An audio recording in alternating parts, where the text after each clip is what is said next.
What up, guys? Today I wanted to talk to you about how the narcissist tests you and why they do it. So when you're in the right relationship with the narcissist, after you kind of get out of the love bomb phase or whatever,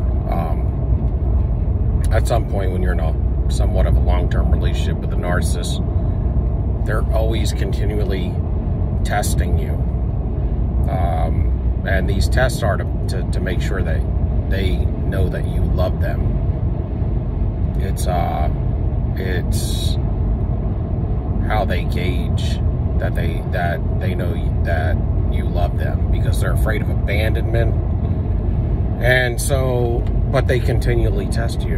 And this is kind of one of the things that really wears a person out, is when you continually get, tested. And that's why sometimes all this crazy making is like a lot of testing. But see, they never quit testing you. It's like you can't get a few tests and then they understand that you love them, and then we can move on from the testing, They just continually test you more and more and more and more. And if you just fail one of them, that's the one that they're going to, give you such a hard time about and devalue you about. Or, it's kind of like everything that they do is focused on little, small, minute things. Even when they devalue to discard you, a lot of times they, you have like 100 great qualities, and they picked like these 3 little cookie cutter qualities, and really harp on those things. But the thing is, they broke you down so bad, and we have a way of going inside. So when somebody says something like that, like that, you're so terrible in this area or that area, and we already know it might be working on that area or whatever. I don't know. Usually they're really not that big a deal, these things that they devalue with. But the problem is they're also like projecting themselves onto you, unbeknownst to you, when those things happen. But, it's kind of like with them, these are all like mechanisms of, they're fail-safe mechanisms built into the narcissist. I mean, from childhood. And it's kind of like, makes me think, I used to do construction work, and I used to work on these air conditioners and heaters and stuff, and they'd have all these different fail-safes, so that, it wouldn't cause a fire, on a gas pack or something. So there was like all these limit switches, and so if this limit switch didn't catch the malfunction, then there was another one, a second one to catch it, and then there was a third one. And so sometimes those things would break, but that's how the narcissist is. It's like you'll never get to opening the doors of their love, because they have so many fail safes built into them that you'll never get through to those doors and open them up. They'll never ever get to that kind of healing. It's like they haven't, when they shut them when they were 4 years old or whatever, through whatever they went through, they've been shut ever since. The love doors, and that's why they keep going in these circles to nowhere. They do all this stuff, and then they have to cheat on you because they're afraid you're going to cheat on them. So if they cheat on you, then they feel like they did it first, and it's like you're not even thinking about that kind of stuff. And then when you find out about it, it's like horrendous, right? But these are the kind of things that they think. That's how they think.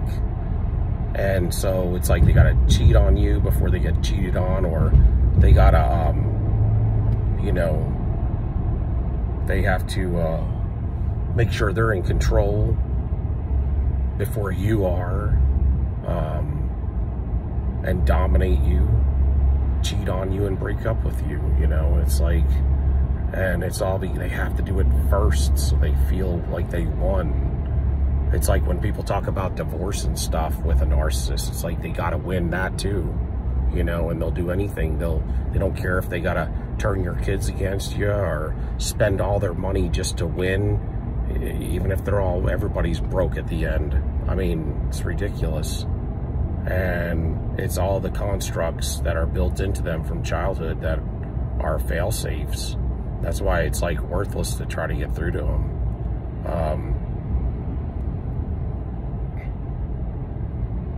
It's like if they haven't gotten through to by anybody in the world yet, do you think you're going to be the one to do it?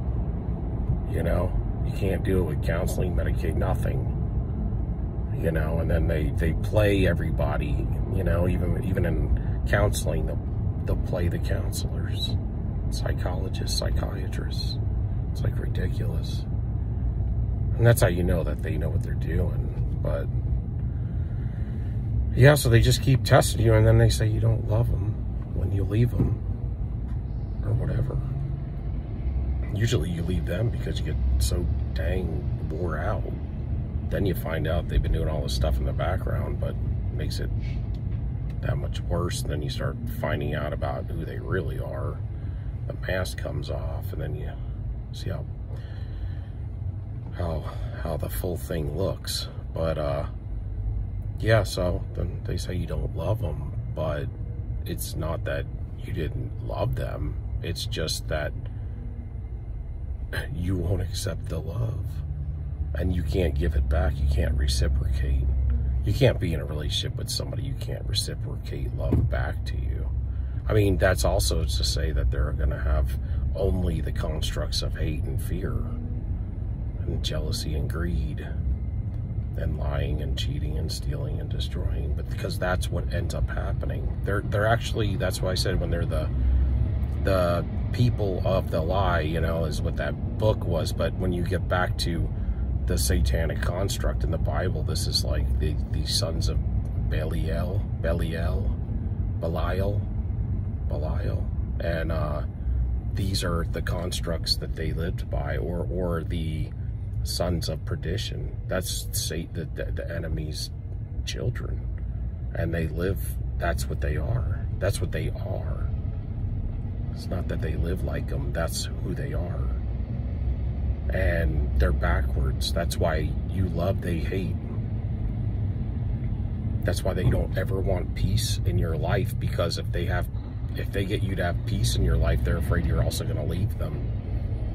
So they got to continually break you down, make you feel crappy, so that you won't leave them, so that your self-esteem is too low that you feel like you won't be able to get anybody, and feel damaged and destroyed and like a little child, right? Remember I said that?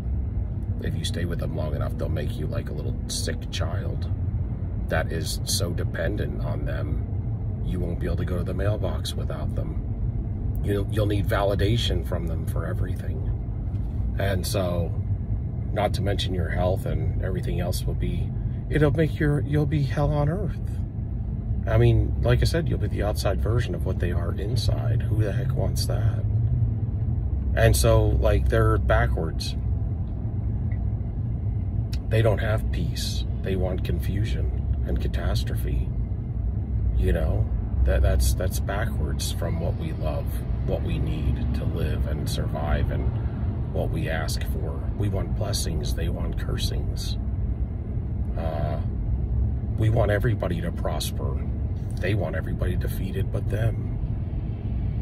You know, we want our partner to succeed and even do better than us is fine.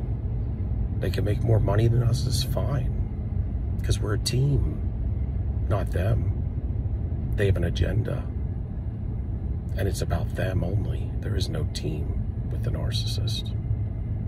You validate them because you care and you want them to know. I'm here for you. I want to validate you. You know, I want to tell you that. They don't. Because if they validate you, they're afraid you're going to leave them. So you'll never get validation. And that gets you to get on that hamster wheel and keep running faster. Trying to make them happy. More and more, and you just keep doing it, getting nowhere. And what is that? Confusion.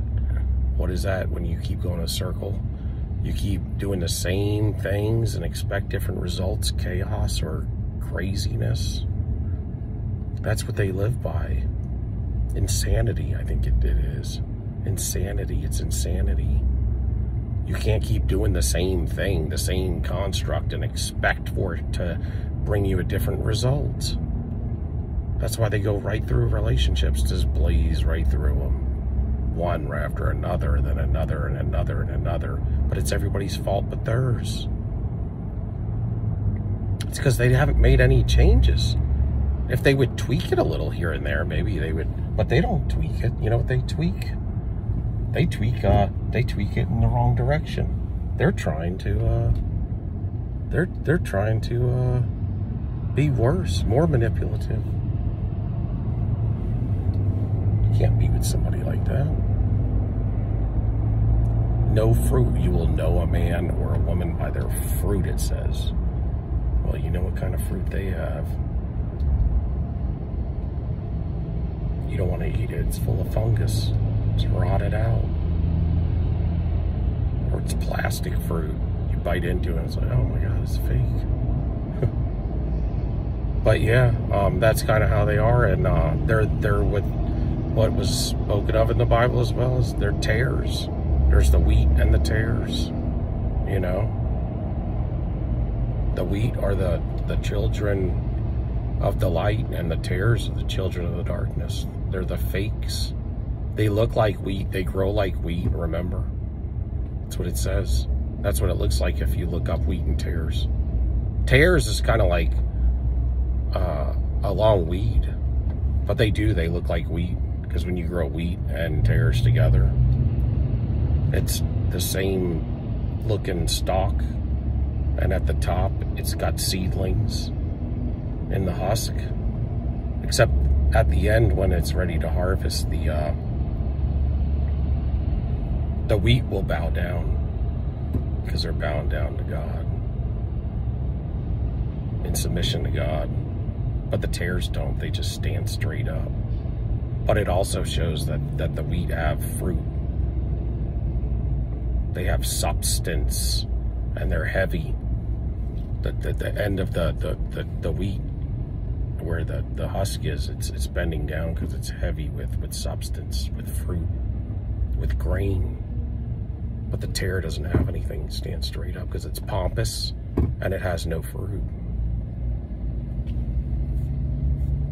You know, and when you harvest the wheat from the tares, you have to harvest it all together, and you wrap it up and you bang it against something. It makes all the seeds come out, or the wheat. And then you burn all the tares up. And that's what the children of the darkness are. They have no substance, so they get burned up.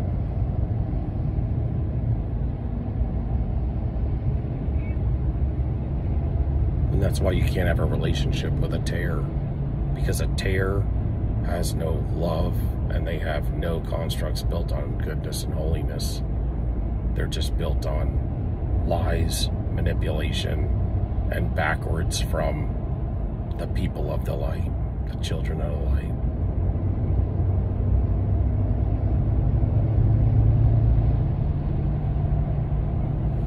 You know, so nothing good will come from them. They're backwards.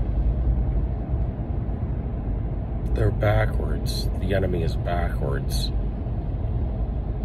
The narcissist and the empath are on different sides of the spectrum completely. That's why they have to fake. They have to fake being at the other side of the spectrum to get the empath. Because if they were at the totally other side of the spectrum and we knew it at first glance, we would have never spoke to them. That's why when they're trying to fake our qualities, they look like they're from the same side of our spectrum, but they're not. And by the time you figure it out, you've already been trauma bonded, and you've already been caught up in the mix, and you've been gaslit. You've seen two different faces, and they've been, with all their splitting, they're black and white, there's no gray area. And then you're splitting with them because you have You see the good and the bad person all in one. You don't know what to do. You're divided and they're divided. Confusion. Confusion's demonic. Backwards is demonic. Anything pathological, cheating and lying's demonic. I mean, it's one thing that if you do things or have done things, but when it, something going on there. Anyway, hit the like button for me, will you? You guys, hit that thumbs up button if you've gotten this far. I appreciate y'all, and subscribe, and I will get at you tomorrow. Soldier up, stand tall, peace out, love y'all.